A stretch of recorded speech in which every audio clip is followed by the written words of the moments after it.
अरे, हमारे जमाने में तो सांस लेने की फुर्सत नहीं होती थी। पूरा दिन काम और परिवार तो इतना बड़ा होता था, फिर भी हम सब काम खुद कर लेते थे।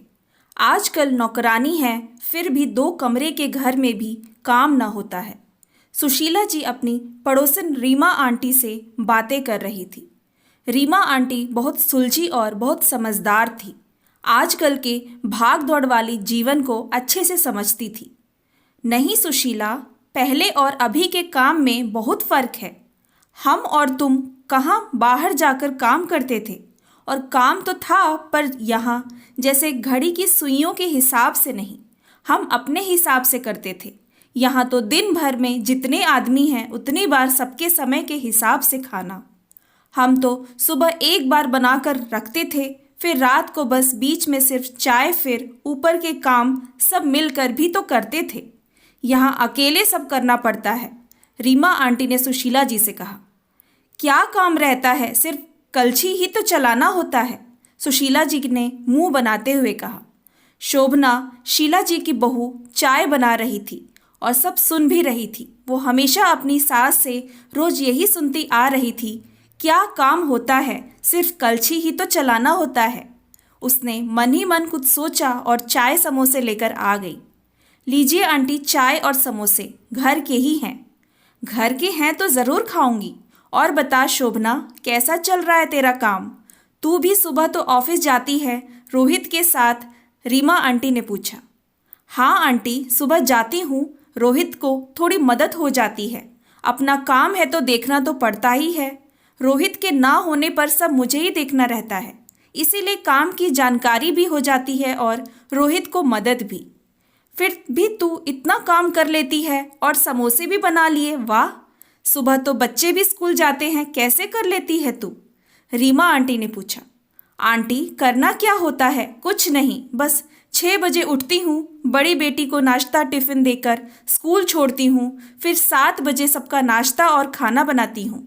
छोटी बेटी को उठाकर तैयार कर नाश्ता कराती हूँ, फिर सबको नाश्ता देकर खुद तैयार होती हूँ। अगर समय रहा तो नाश्ता करती हूँ, नहीं तो ऑफिस जाकर ही करती हूँ।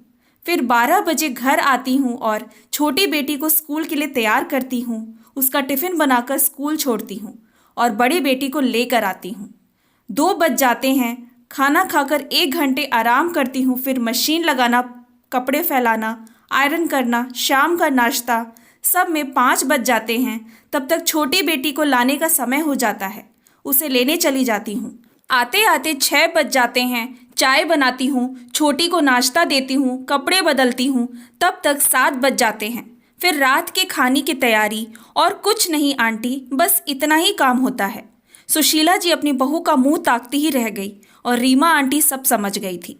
चलो आंटी, आप बातें करो और चाय पियो, मैं थोड़े काम निपटा लूँ। शोभना फिर किचन में आकर अपने काम निपटाने लगी और इंतज़ार करने लगी जो तीर उसने फेंका है वो निशाने पर लगा या नहीं। सुशीला, तू भी कैसी बात करती है, पूरा दिन काम करती है बहू, फिर भी तू बोलती है कलछी चलाती है सिर्फ। काम वाली है तो भी इतने काम कम है क्या? हम सब इतने भागदौड़ कर काम करते थे, आजकल के काम अलग है, पूरा दिन थकान वाले, समझी? अपनी बहू को समझ, जितना वो करती है हम नहीं करते थे। हमारे काम और इनके काम में बहुत फ़र्क है। घर बाहर सब देखना पड़ता है और बच्चे भी। हम तो सिर्फ घर के काम में थक जाते थे। एक दिन घड़ी की सुइयों पर काम करके देख, फिर पता चले अभी के काम और हमारे ज़माने के काम में और कलछी चलाना क्या होता है, ये भी मालूम हो जाएगा, रीमा आंटी ने कहा। शोभना किचन में मंद मंद मुस्कुरा रही थी, उसका तीर निशाने पर जो लगा था। शोभना जैसे ही सारे काम निपटा कर आई, देखा सासू माँ गहरी चिंतन में थी। सब रात को खाना खाकर सोने चले गए। शोभना के लिए सुबह कुछ बदला बदला लगा। कमरे से बाहर निकली तो बहुत सारे ऊपरी काम सासू माँ ने करके रखे थे। सोफे, डाइनिंग टेबल सब साफ किए हुए। माँ, मैं आ रही थी, आपने क्यों किया? नहीं बेटा, मैंने कभी तेरे कामों को समझा ही नहीं। यहाँ छोटे छोटे बहुत काम हैं।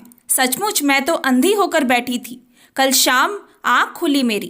क्या करूँ, बुढ़ापा आ गया है इतना, कहकर वो खुद हंस पड़ी और साथ में शोभना भी। शोभना मन ही मन बोली, सुबह का भूला शाम को वापस आ जाए तो उसे सचमुच भूला नहीं कहते। और फिर मंद मंद मुस्कुरा पड़ी। Thanks for watching. Please like and subscribe my channel.